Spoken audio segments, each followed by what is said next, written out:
Hello, and we're in Ruth chapter 4. Now Boaz went up to the gate, sat down there. Behold, the close relative of whom Boaz had spoken came by. So Boaz said, Come aside, friend, sit down here. And he came aside and sat down. And he took 10 men of the elders of the city and said, Sit down here. And so they sat down. And he said to the close relative, Naomi, who has come back from the country of Moab, sold the piece of land which belonged to her brother Elimelech.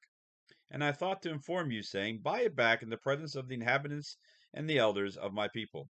If you will redeem it, redeem it. But if you will not redeem it, then tell me, that I may know, for there is no one but you to redeem it, and I am next after you. And he said, I will redeem it. Then Boaz said, On the day you buy the field from the hand of Naomi, you must also buy it from Ruth the Moabitess, the wife of the dead, to perpetuate the name of the dead through his inheritance.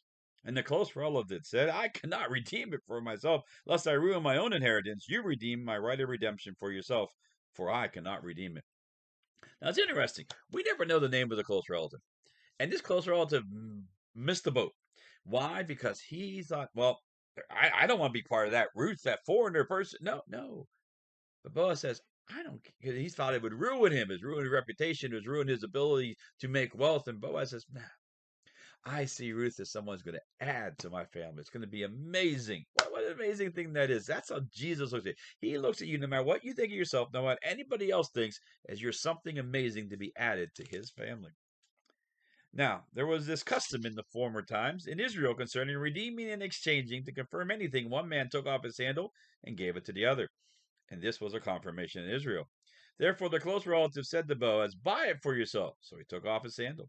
And Boaz said to the elders and all the people, You are witnesses this day that I have bought all that was Elimelech's and all that was Chilion's and Mahlon's from the hand of Naomi. Moreover, Ruth the Moabitess, the widow of Mahlon, I have acquired as my wife to perpetuate the name of the dead through his inheritance, that the name of the dead must not be cut off from among his brethren and from his position at the gate. You are witnesses this day. And all the people were at the gate, and the elders said, We are witnesses. The Lord make the woman who is coming to your house like Rachel and Leah, the two who built the house of Israel, that they may prosper in Ephrathah and be famous in Bethlehem. May your house be like the house of Perez, whom Tamar bore to Judah, because of the offspring which the Lord will give you from this young woman. Wow, what company that they're putting. Now Ruth all of a sudden, hey, may her be as great as Leah and Rachel and all these things. And then, well, then there's Judah and Tamar. That's another interesting story I've talked about in the past. I might come back to that at some point. But what an amazing thing. So Boaz took Ruth, and she became his wife. And when he went into her, the Lord gave her conception, and she bore a son. And the woman said to Naomi, Blessed be the Lord, who has not left you this day without a close relative, and may his name be famous in Israel, and may be to you a restorer of life and a nourisher of your old age. For your daughter-in-law, who loves you, who is better to you than 7 sons, has borne him. And Naomi took the child and laid him on her bosom and became a nurse to him. Now, interesting. She is better than 7 sons. Back then, sons were everything. But they've realized that Ruth, by what she has done, how she has followed the Lord, how she has done the right thing, how she's been virtuous, has won her a name better than 7 sons. God says, you can be amazing to him no matter what your circumstances, no matter where you came from. You can be amazing to him. And others will see that. Also, the neighbor women gave him a name, saying, There is a son born to Naomi, and they called his name Obed. He is the father of Jesse, the father of David. Wow. So Ruth goes from being a foreigner to being the mother of Obed, who's the father of Jesse, who's the father of who? David. And from David comes who? The line of Jesus. What an amazing thing. And Ruth is in the genealogy of Jesus in Matthew chapter 1. What an amazing thing. Somebody said, well, I'm a nobody in this. No, you're not nobody. You are somebody. Now, this is the genealogy of Perez.